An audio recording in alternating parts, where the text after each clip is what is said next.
Alors, je m'appelle Pierre, voilà, ça a été dit. Je suis prêtre catholique. Il y a parmi nous des protestants, des évangéliques.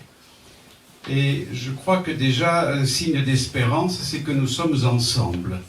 C'est un signe d'espérance. Nous avons vécu, il y a des siècles, où nous nous combattions. Nous luttions les uns contre les autres. Bien sûr, je suis très touché de savoir qu'il y a parmi nous, je crois que j'ai juste en face de moi un petit garçon qui me regarde, ukrainien. Et ça me touche beaucoup de savoir que vous êtes parmi nous. Nous savons le drame que vit votre pays. Nous savons les divisions qu'il y a parfois au sein même des familles. On sait combien ce pays peut être divisé entre ceux qui pourraient être, par leur histoire, aussi proches de la Russie, ceux qui sont... Voilà. Et vous êtes là. Et ça me touche beaucoup. Bien sûr, quand je pense à ce qui se vit en Ukraine, je pense pas simplement aux blessés de la guerre, mais je pense à tous les traumatismes familiaux, psychologiques, que les guerres... à quoi conduisent les guerres. Je pourrais penser aussi je reviendrai à l'espérance après, mais je pourrais penser aussi à une sorte de désespoir que l'on éprouve devant des responsables politiques qui sont incapables de prendre des décisions, devant des jeux politiques. Voilà. On a l'impression parfois, mais ce sont des vies humaines dont il est question. Ce sont des drames humains. Et tout cela pourrait presque nous faire perdre notre espérance à l'humanité. Nous pourrions penser que notre humanité est devenue tellement aux prises avec les questions de pouvoir, de richesse, d'ego. Alors c'est vrai on pourrait évoquer M. Poutine, mais on pourrait évoquer d'autres personnes, qu'il s'agisse des États-Unis d'Amérique, qu'il s'agisse de la Chine. Beaucoup de raisons un peu de désespérer de notre humanité. Et pourtant, je voudrais commencer en évoquant quelques éléments qui me semblent nécessaires peut-être de se rappeler. En Ukraine, par exemple, qu'est-ce qu'on voit? On voit des hommes et des femmes qui se battent, qui donnent leur vie. On voit aussi dans notre société, en France, on voit, je pense à l'écologie. Voilà. On parle de l'appât du gain, on parle des richesses, on parle du pouvoir. Et on voit des jeunes et des moins jeunes qui se battent pour une écologie, voilà, pour un rapport à la création plus responsable, avec des tas d'initiatives, qu'il s'agisse des énergies renouvelables, zéro déchet, qu'il s'agisse de l'agroécologie. On voit aussi dans notre société, je pense peut-être plus particulièrement en France, mais c'est peut-être en Allemagne pareil, on voit aujourd'hui des jeunes qui disent « mais moi je ne veux pas de cet appât du gain, je préfère avoir un métier et une vie qui donne du sens à ce que je fais. Je suis prêt à gagner moins d'argent, mais ce qui m'intéresse c'est de vivre autrement, de penser au bien-être de ma famille. On voit cela. On voit aussi des mouvements, je crois que ce que nous vivons ici l'est un exemple. On voit des mouvements citoyens, religieux, où des hommes et des femmes de confessions différentes se retrouvent ensemble, font des choses ensemble. C'est un signe d'espérance. Je pense aussi à tous ceux qui, dans nos villages, œuvrent bénévolement pour faire vivre des clubs sportifs, des associations culturelles, pour faire vivre aussi dans le domaine ecclésial, le domaine de l'Église, des laïcs qui s'engagent, qui donnent de leur temps. Tout cela me semble être des signes d'espérance. Et pourtant, il y a un constat qu'on pourrait faire qui pourrait être dramatique. C'est celui de se dire que, j'exagère peut-être, que là où des hommes et des femmes essayent de faire du lien, essayent d'être des artisans de paix, des artisans de justice, c'est comme si systématiquement il y avait d'autres personnes qui s'y opposaient. Voilà. On vit cela parfois, comme si finalement cela dérangeait, comme si l'amour n'était pas aimé, comme si la paix, on ne la voulait pas vraiment. On peut penser ici à des personnes, bien sûr, comme Martin Luther King, voilà, grand artisan aux États-Unis d'Amérique, du rapprochement entre noir et blanc qui sera assassiné. Je pense aussi à un évêque qui s'appelle Oscar Romero, qui, c'était en Amérique latine, en Amérique du Sud, voulait œuvrer pour plus de justice. Mais autour de nous aussi, on voit tout cela. Alors, est-ce qu'il faut désespérer? Est-ce qu'il faut désespérer? Bien sûr que je crois qu'avec moi, vous qui êtes ici, nous pensons qu'il ne faut pas désespérer. Mais que notre espérance, nous avons peut-être à la chercher ailleurs, je dirais à la recevoir d'un autre que nous, pour la mettre en œuvre. Et bien sûr, lorsque je dis la recevoir d'un autre que nous, je pense à Jésus. Voilà. Jésus a été rejeté par les siens. Son message était pourtant un message d'amour, c'était un message de paix, c'était un message d'accueil de chacun et de tous, et il a été rejeté.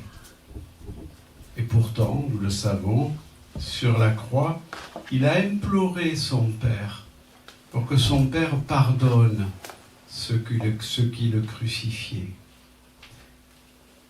L'espérance d'un amour qui est plus fort que la violence des hommes. L'espérance aussi, je dirais, d'un Dieu qui nous fait confiance.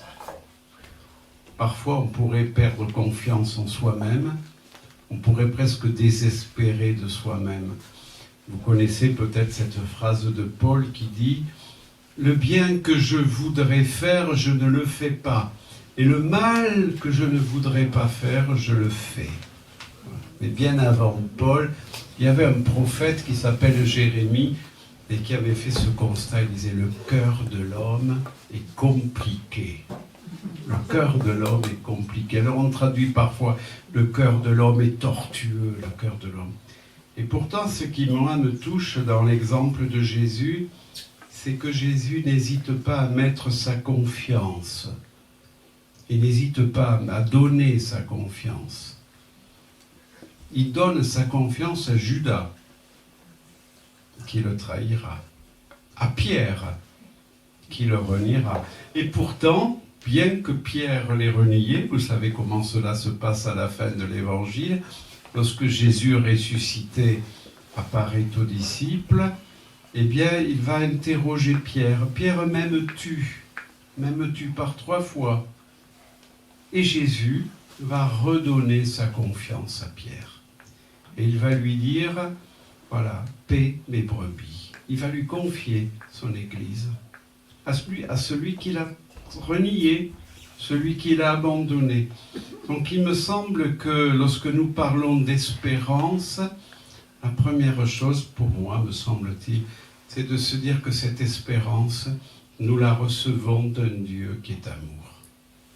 Vous savez peut-être qu'en français, on fait une différence. Je crois qu'en allemand, elle n'existe pas.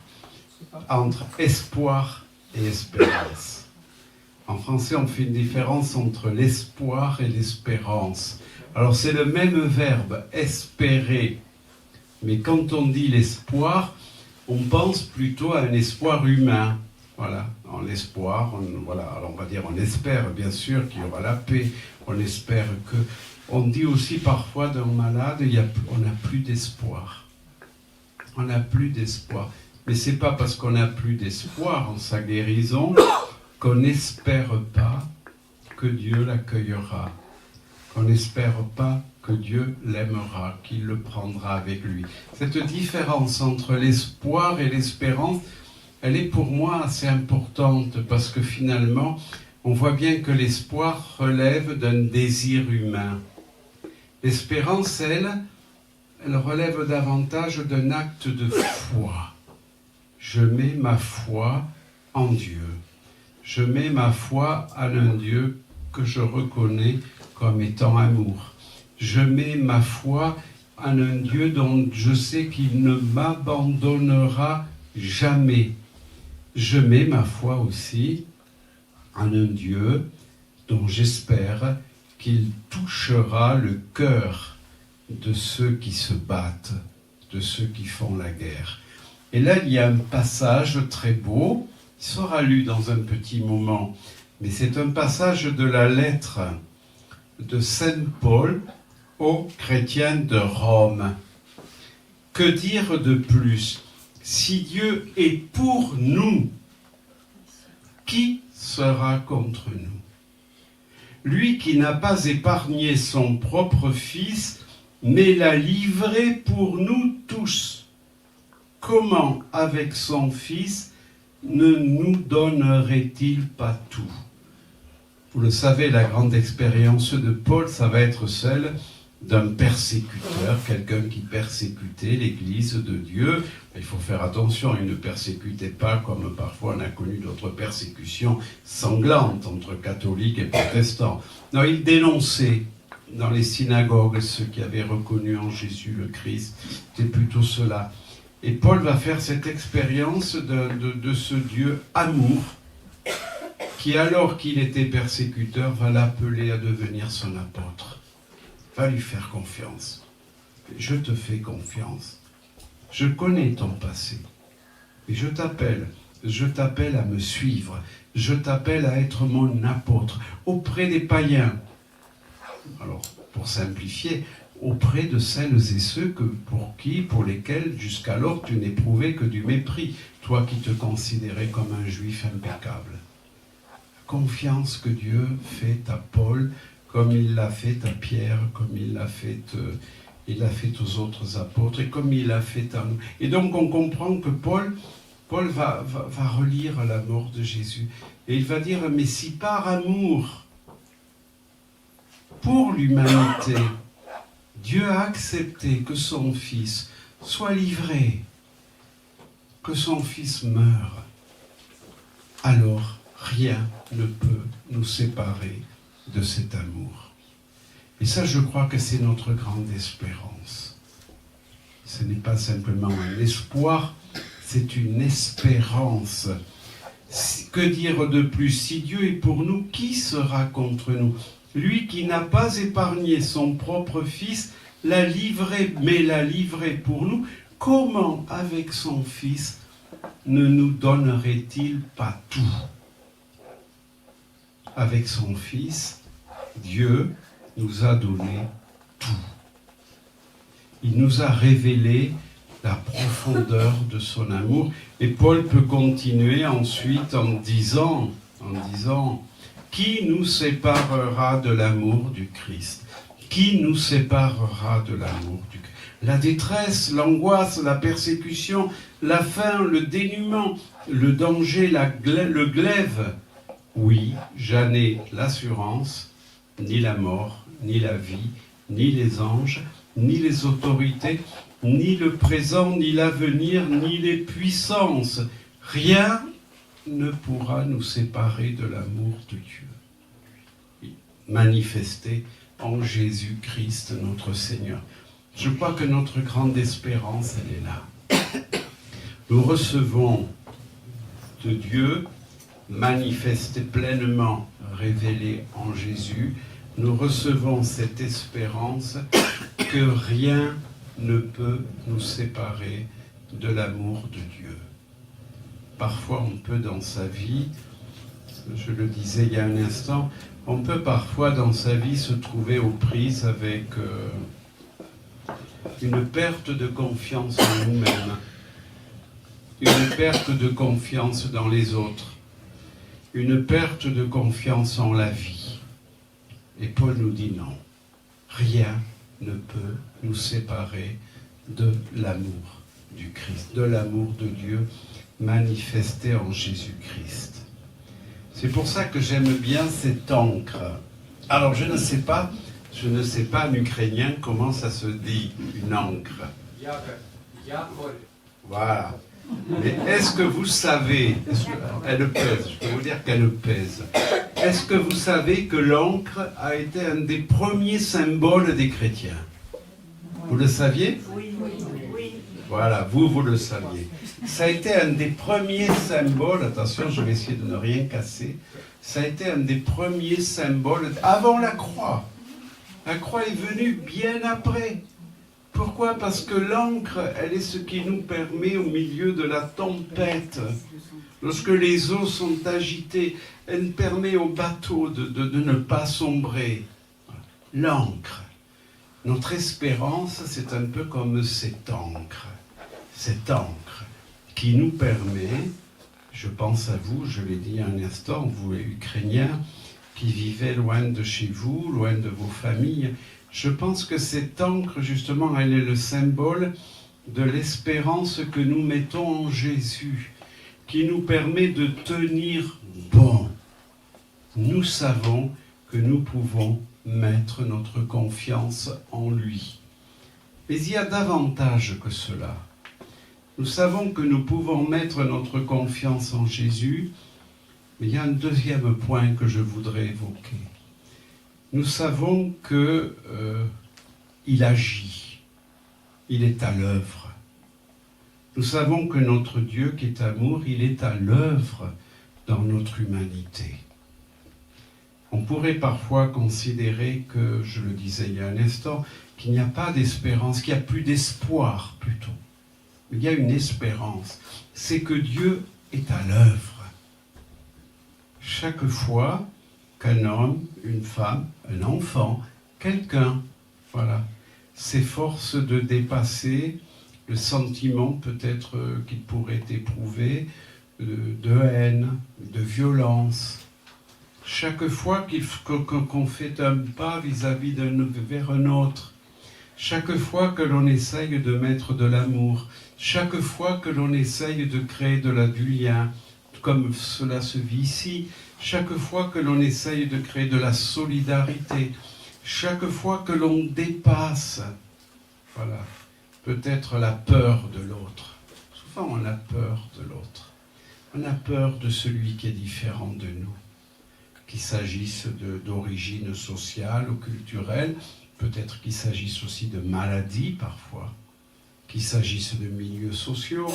Chaque fois que l'on dépasse cela, je crois que Dieu, c'est Dieu qui est à l'œuvre. C'est lui qui est à l'œuvre. Et c'est lui qui nous permet de croire et de penser que, pour moi, ça c'est fondamental. On est dans un monde marqué par la violence, on va dire. Eh bien, se dire que tout petit acte d'amour, que nous pouvons poser, tout acte, aussi petit soit-il, en Dieu, il peut être riche d'une fécondité et d'une force plus grande que tout le mal des hommes. Notre espérance, elle est aussi là. Elle ne se mesure pas à la grandeur de ce que nous faisons. Parfois, on s'imagine qu'il faudrait faire de très grandes choses. On s'imagine que pour changer le monde, il faut faire. Et on s'épuise parce qu'on n'y arrive pas. Il me semble que la foi, notre foi en Jésus-Christ, nous fait dire que tout acte d'amour que je peux faire ici, que je peux faire dans ma famille, dans mon environnement, tout acte d'amour peut être riche d'une fécondité exceptionnelle. Notre Dieu ne raisonne pas comme nous. Nous raisonnons en termes de grandeur, voilà, de calcul. Il faut qu'il y ait beaucoup de monde, il faut que ce soit vu par tout le monde, il faut que ce soit grandiose. Notre Dieu ne réagit pas comme ça. Il ne vit pas comme ça. On fêtera dans quelques mois Noël, un petit événement de rien du tout, qui au regard de l'histoire du monde ne représente rien. Tout petit événement. La croix, c'est un échec à vue humaine. C'est un échec. Jésus a été abandonné, il a été renié, il a été trahi, et il meurt comme un esclave. Et pourtant, c'est là que se joue le salut de l'humanité. Je crois qu'au cœur de notre espérance, il y a cette certitude, voilà, que tout acte d'amour, tout geste, toute attention, toute démarche de solidarité, de paix, toute rencontre peut changer le monde, peut changer en Dieu. En même temps, je crois que le troisième point, donc vous voyez le premier point, c'était vraiment d'insister sur l'amour de Dieu. Voilà. Notre espérance. Alors j'avais pas mal de textes du pape, je ne vais pas les citer, un peu par respect pour vous, mais c'est vrai que nous sommes dans une année de l'espérance, et le pape François, qui est décédé, a voulu cette année de l'espérance, en disant que précisément le cœur même, la source de notre espérance, il dit, c'est le cœur de Jésus. C'est le cœur de Jésus. C'est son cœur transpercé. C'est lui aussi qui parle de l'encre, en rappelant que l'encre est le symbole des chrétiens. Elle a été le symbole des chrétiens, parce qu'elle est un lieu de stabilité au milieu des tempêtes. Il y a un troisième point que je voudrais évoquer, c'est que notre espérance, elle nous fait voir plus loin que l'horizon terrestre, plus loin que le simple horizon terrestre. Ce qui faisait dire d'ailleurs à Jésus dans l'évangile de Jean que nous sommes certes dans le monde, mais nous ne sommes pas du monde. C'est-à-dire que comme chrétiens, notre regard nous fait aller au-delà de l'horizon terrestre, au-delà de ce que nous vivons immédiatement. Notre regard nous fait regarder avec beaucoup de lucidité le monde dans lequel nous vivons. Mais en même temps, il nous permet, ce regard que nous puisons dans la foi en Jésus, et dans la certitude de la toute-puissance de l'amour de Dieu et de sa fidélité, notre regard fait que nous ne nous laissons pas accabler par les maux de notre monde. Nous les combattons. Voilà. Attention, l'espérance chrétienne n'est pas une espérance qui fait de nous des espèces de béats. Vous savez, quand on est là, une joie un peu naïve, quoi. Nous ne sommes pas dans la joie naïve. Le chrétien est quelqu'un qui sait nommer le mal, qui sait le combattre aussi, mais qui en même temps ne se laisse pas abattre par le mal qu'il combat. Il sait qu'en Christ, il peut être victorieux. Il sait qu'en Christ, ce mal qui a déjà été vaincu est appelé à disparaître totalement. C'est pour cela que d'une certaine manière, vous voyez, cette espérance qui est la nôtre, elle nous fait regarder le monde avec les yeux de Dieu. Elle nous fait, bien sûr, je viens de le dire il y a un instant, elle nous fait souffrir pour ce monde dans lequel nous vivons et dont nous sommes aussi en partie responsables. Elle nous fait souffrir avec nos frères et sœurs humains qui souffrent de la violence, de la haine, qui souffrent aussi de la superficialité parfois de ce monde. Et en même temps, notre espérance, elle sait discerner. Elle nous aide à discerner ce qu'il y a de beau. Je viens de le dire un instant. Et elle nous aide aussi à reconnaître que dans ce monde qui pourrait sembler si noir, il y a des germes de résurrection. Il y a des germes de résurrection. Nous croyons que la résurrection du Christ est à l'œuvre. Elle n'est pas simplement elle ne fait pas de nous des gens qui attendent.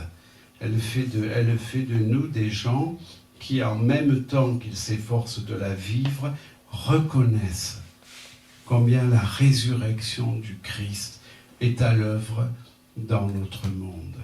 Alors il y a une citation, je terminerai par là, je vais quand même l'emprunter à un pape, vous me pardonnerez, et vous allez voir pourquoi.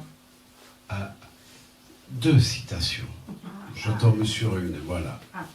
Il est important de savoir ceci. Je peux toujours encore espérer, même si apparemment pour ma vie ou pour le moment historique que je suis en train de vivre, je n'ai plus rien à espérer. Je pense à vous, mes amis ukrainiens. Je peux toujours encore espérer, même si apparemment pour ma vie ou pour le moment historique que je suis en train de vivre, je n'ai plus rien à espérer. Plus rien à espérer à vue humaine. Et là, le pape, il s'agissait de Benoît XVI, continue. Seule la grande espérance, certitude que malgré tous les échecs, ma vie personnelle et l'histoire dans son ensemble sont gardées dans le pouvoir indestructible de l'amour. Vous voyez ? Seule la grande espérance, certitude, que malgré tous les échecs, ma vie personnelle, mais l'histoire, dans son ensemble, sont gardées dans le pouvoir indestructible de l'amour et qui, grâce à lui, ont un sens et une importance pour Dieu. Seule une telle espérance peut donner le courage d'agir et de poursuivre. Je trouve cette réflexion très importante. On peut avoir des moments dans nos propres vies, dans l'histoire du monde, dans ce que nous vivons, où l'on pourrait se dire « il n'y a plus rien à espérer ». Et au même moment, croire dans notre foi, à la lumière de la révélation biblique, à la lumière de la mort et de la résurrection du Christ, croire que tout est gardé, comme dit le pape ici, dans le pouvoir indestructible de l'amour. Dans le pouvoir indestructible. Bien sûr, c'est un acte de foi. Bien sûr, c'est un acte de confiance, c'est le même sens qu'il nous faut poser. Mais croire que tout est gardé dans le pouvoir indestructible de l'amour. Et que si à vue humaine, il ne semble pas y avoir d'espoir possible, en Dieu, dans son amour indestructible, tout peut avoir un sens. Je pense souvent à l'échec de Jésus. On oublie souvent que le ministère de Jésus se solde par un échec total. Nous, on rêve de réussite, on rêve de succès. Et au cœur de notre foi, il y a un échec.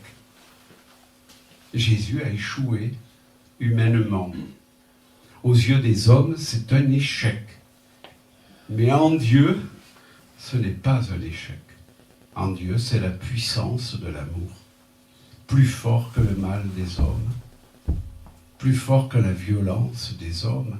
Et le pardon que Jésus implore à son Père sur la croix nous dit précisément ce monde nouveau. Un échec et en même temps une victoire. Une victoire sur la violence, parce que Jésus n'a pas laissé son cœur altérer, se laisser altérer par le mal des hommes. Non, il a répondu à la violence par l'amour. Cela ne l'a pas empêché de mourir avec le pire des supplices, mais Dieu l'a ressuscité. Et on peut dire que déjà le pardon qu'il implore auprès de son Père est déjà signe de cette victoire sur le mal. La deuxième citation, je terminerai par là, j'avais dit que 3/4 d'heure, c'est aussi un autre pape. C'est pas le même, mais vous me pardonnerez. Voilà. Hein? Ça fait deux citations. Alors, je la trouve, ça c'est le pape François, mais je pense que ça peut nous rejoindre après ce que je vous ai dit. Il dit ceci: il est vrai que cette confiance en l'invisible peut nous donner le vertige. Parce qu'il s'agit bien de confiance dans l'invisible, de confiance dans l'inconnu. J'ai bien dit, une confiance, c'est pas une confiance qui pourrait nous détourner des combats. Nous avons à combattre avec nos frères et sœurs à l'humanité pour lutter contre ce monde, contre le mal. Nous avons à être de tous les combats qui vont dans le sens de la justice, de la solidarité, de la paix. Nous avons à accueillir, bien sûr, attention, hein. C'est pas j'ai confiance, j'espère et je reste de mon côté. Non, pas du tout. Ou bien je suis dans une espèce de béatitude, béate, tout est beau, tout le pays des bisounours. Non, c'est pas du tout ça. Au contraire, au contraire. Il me semble que le chrétien est quelqu'un qui est encore, dont le regard est encore plus aiguisé. Voilà. Mais voilà ce qu'écrit le pape là, François. Il est vrai que cette confiance en l'invisible peut nous donner le vertige. Vous pourrez se dire, mais comment? C'est comme, voilà, nous avons l'encre, c'est comme se plonger dans une mer où nous ne savons pas ce que nous allons rencontrer. Et il ajoute, un peu plus loin, toutefois, il n'y a pas de plus grande liberté que de se laisser guider par l'Esprit Saint, en renonçant à vouloir tout calculer et tout contrôler, et permettre à l'Esprit Saint de nous éclairer, de nous guider, de nous orienter et de nous conduire là où il veut.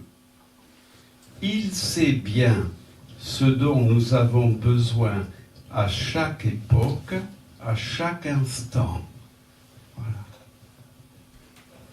Un invisible qui pourrait nous donner l'impression de vertige, qui nous amène en même temps, ce qui est notre tendance, à renoncer à vouloir tout calculer, à vouloir tout contrôler, qui nous amène aussi à renoncer à toute réussite humaine, parce que les réussites humaines, lorsqu'elles ne réussissent pas, conduisent au désespoir, mais au contraire, nous laisser guider, éclairer par l'Esprit Saint.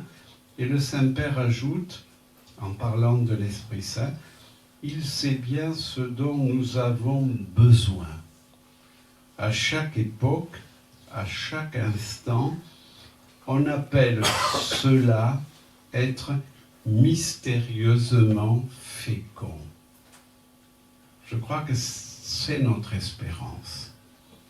Notre espérance, c'est de croire que dès lors que nous acceptons de nous laisser conduire par l'Esprit Saint, c'est-à-dire l'amour qui unit le Père et le Fils, dès lors que nous acceptons de nous laisser guider, de nous laisser conduire par l'amour, et que là où nous sommes, nous essayons de mettre en œuvre cet amour qui nous est donné et que nous recevons, alors notre vie peut devenir mystérieusement féconde.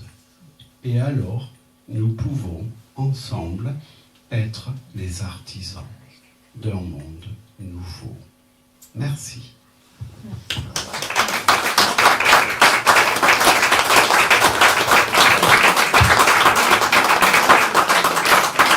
Alors, est-ce qu'il y a des questions?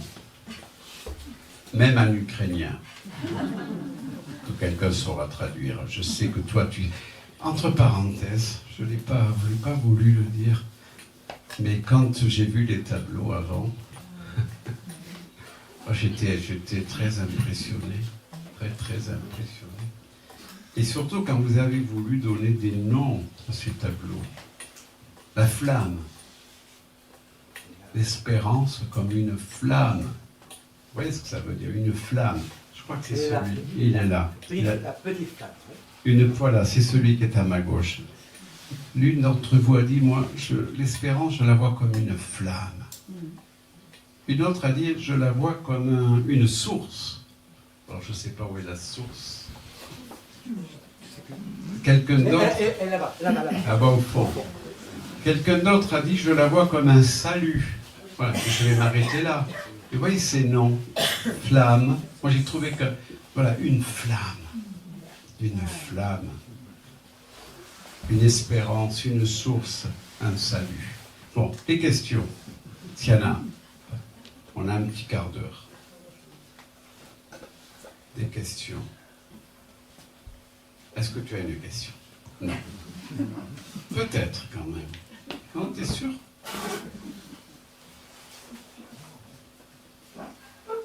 C'est pas nécessaire.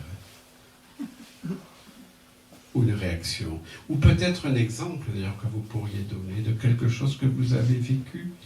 Et vous vous dites, eh bien oui, là, j'ai vécu vraiment l'espérance. Oui. Ouais, en fait, ce matin, je me suis souvenu d'un tableau. Et c'est donc Angelus et puis Herbert qui me l'ont montré.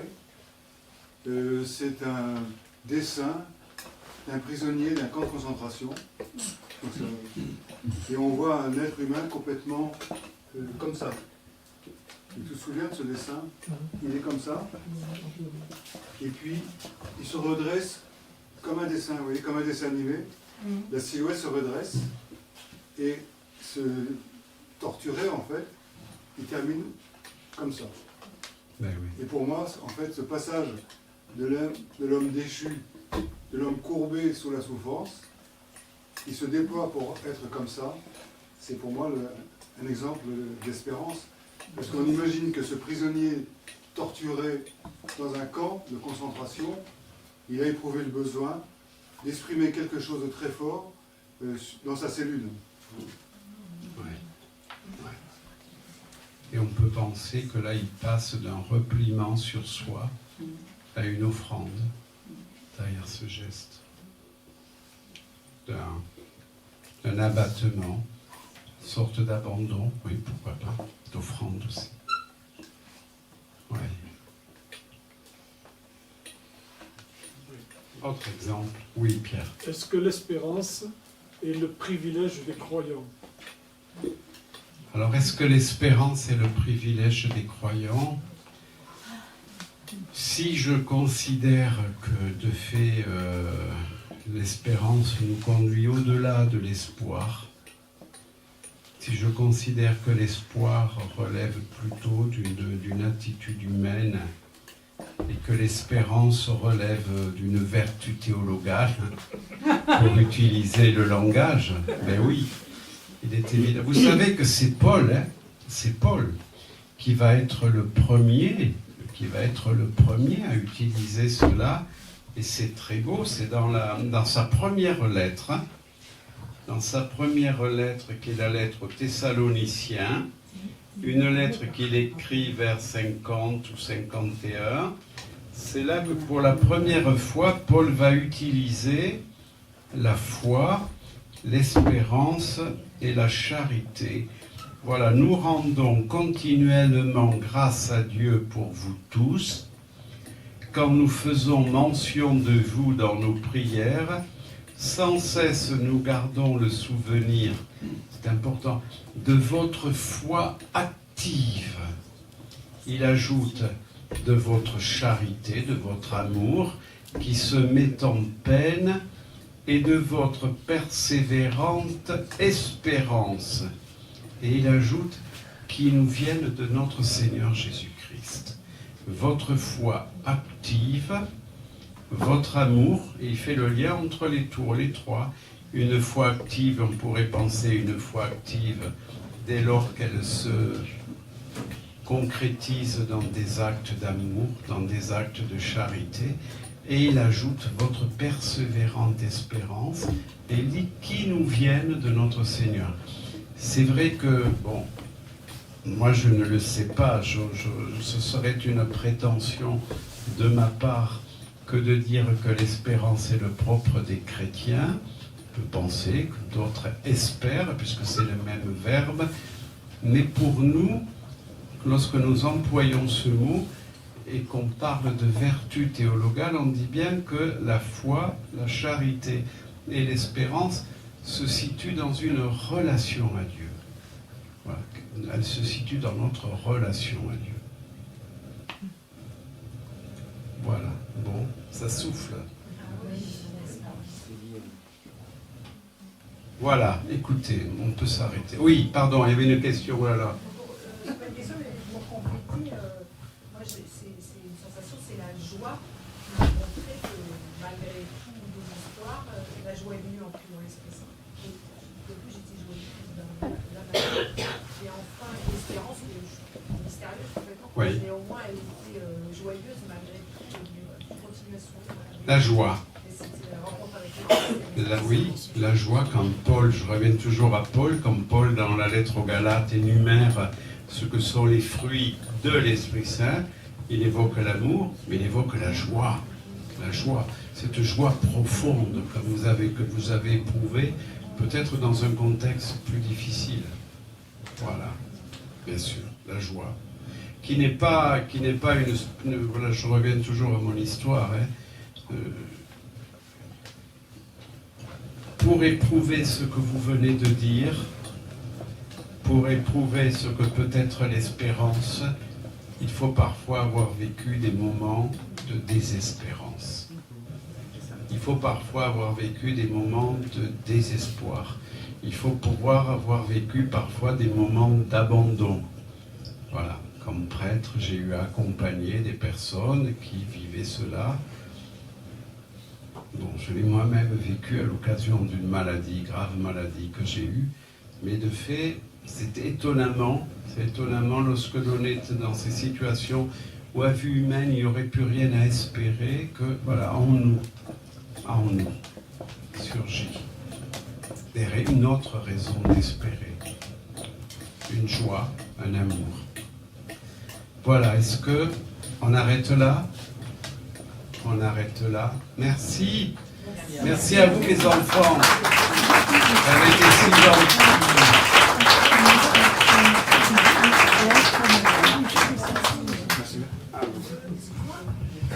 Je propose... Ah, Ce qui est un peu contenu dans la chanson qu'on a entendue. connaître ce qu'il y avait dans la chanson. Oui. C'est simplement dire des paroles, le sens général des paroles de l'homme. C'est le psaume.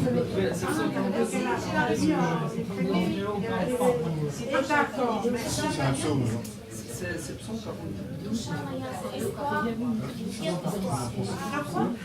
Ah, que je mets mon espoir dans le Seigneur. Je ne connais pas. On va remettre l'encre là où elle était. Hop. Elle était là.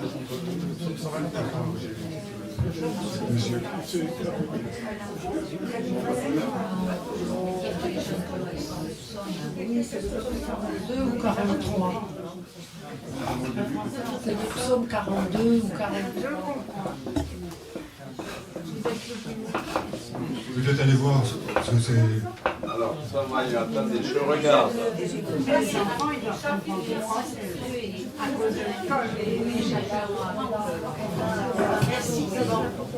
Alors, le psaume 42, c'est comme une biche. Est-ce qu'il y a des questions de biche? Comme une biche se tourne vers le cours d'eau. Non, c'est pas ça. Alors, l'autre, c'est... Dieu, rends-moi justice. Non. Ah, c'est inversé.